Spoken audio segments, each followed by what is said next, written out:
Masha Gessen's The Man Without a Face, The Unlikely Rise of Vladimir Putin is a gripping and disturbing account of the rise of one of the most enigmatic and powerful figures in modern history. As a Russian-American journalist and openly gay critic of authoritarianism, Gessen combines deep investigative research with a personal sense of urgency to tell the story of how Vladimir Putin, a low-profile KGB officer, ascended to the presidency of Russia and transformed the country into an authoritarian state. The book, published in 2012, delves into the hidden world of Putin's early life, his sudden emergence in the post-Yeltsin era, and the consolidation of a regime defined by fear, propaganda, and the systematic dismantling of democracy. Gessen argues that Putin's rise was neither accidental nor mysterious, but the product of a deeply flawed political system that allowed a man with no charisma, no clear ideology, and no popular support to gain and retain power. Putin's early life and KGB background. Gessen begins by tracing Vladimir Putin's modest beginnings in Leningrad, now St. Petersburg, born in 1952 into a family marked by poverty and hardship. She paints a picture of a cold, withdrawn boy, shaped by a city recovering from the horrors of the Nazi siege. Putin's early ambition to join the KGB, even as a teenager, foreshadows a life of secrecy and control.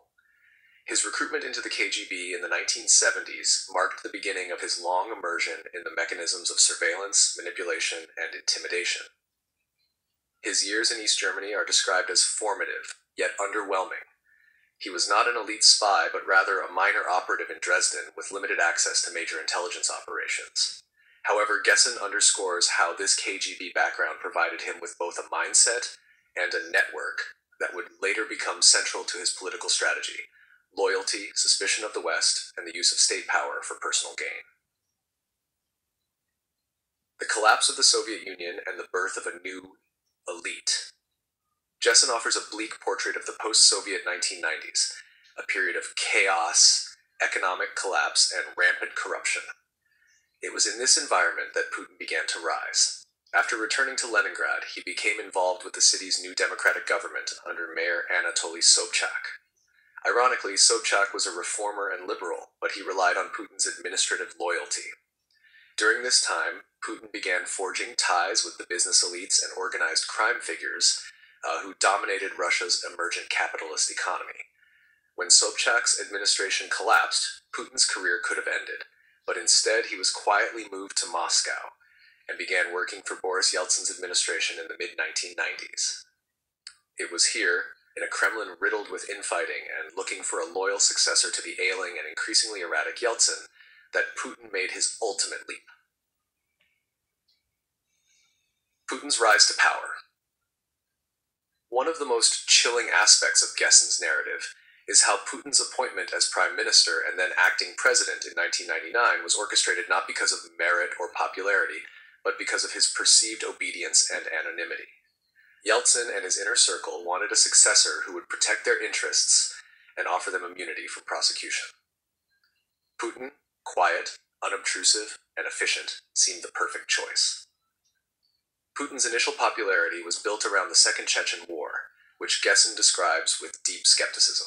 She presents the controversial theory, supported by several Russian dissidents and journalists, that the 1999 apartment bombings in Moscow, which served as the pretext for launching the war, may have been orchestrated by the FSB, formerly the KGB, to secure public support for Putin. The elimination of democracy. Once in power, Putin moved swiftly to consolidate control. Gessen details how media outlets, once lively and diverse, were brought under state control or shut down.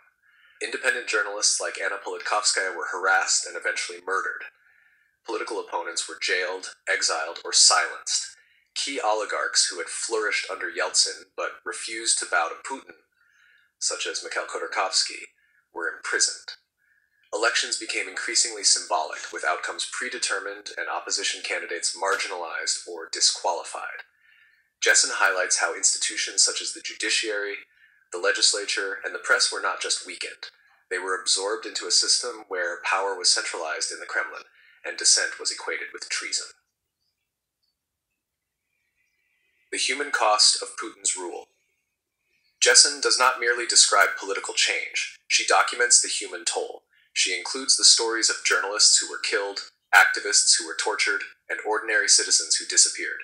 One of the most harrowing parts of the book is her account of the 2002 Moscow theater hostage crisis and the 2004 Beslan school siege, where the government's brutal and opaque response resulted in the deaths of hundreds.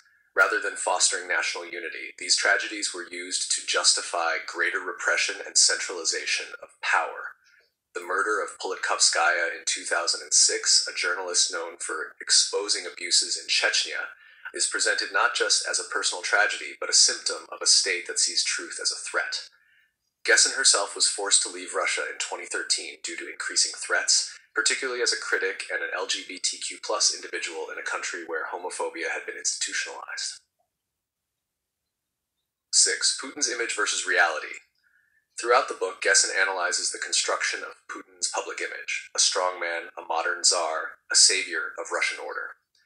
State media crafted a personality cult around him, showcasing him hunting, fishing, flying planes, and playing hockey. But behind this facade, Gessen argues, is a hollow core. Putin is not a visionary leader or a grand strategist. He is, she suggests, a deeply insecure man, driven by resentment, paranoia, and a need to control.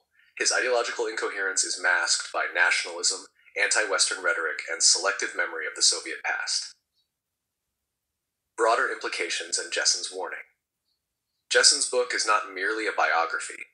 It is a warning. She argues that Putin's rise represents the failure of Russia's post-Soviet democratic experiment.